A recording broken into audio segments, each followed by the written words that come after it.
মুক্তিযুদ্ধ মন্ত্রণালয়ের অধীনে জুলাই গণ অভ্যুত্থান অধিদপ্তর গঠন করা হয়েছে বলে জানিয়েছেন জুলাই শহীদ স্মৃতি ফাউন্ডেশনের প্রধান নির্বাহী কর্মকর্তা মীর মাহবুবুর রহমান স্নিগ্ধ। শুক্রবার জুলাই শহীদ স্মৃতি ফাউন্ডেশনের কার্যালয়ে আয়োজিত এক ব্রিফিংয়ে তিনি এ তথ্য জানান। মীর স্নিগ্ধ জানান, মুক্তিযুদ্ধ মন্ত্রণালয়ের অধীনে জুলাই আগস্ট অভ্যুত্থান নিয়ে একটি অধিদপ্তর করা হয়েছে।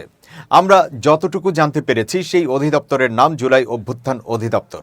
সেই অধিদপ্তরটি ইতোমধ্যে কার্যক্রম শুরু করেছে।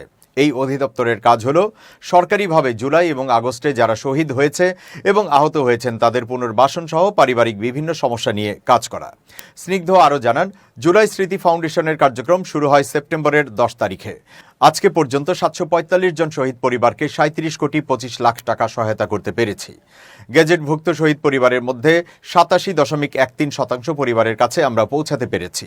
আহতদের মধ্যে 5596 জনকে 59 কোটি 41 লাখ টাকা সহায়তা করতে পেরেছি।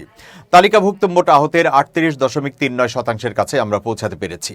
এখন পর্যন্ত সর্বমোট 6341 জনকে 96 কোটি 67 লাখ টাকা আমাদের ফাউন্ডেশনের পক্ষ থেকে আর্থিক সহায়তা দেওয়া হয়েছে।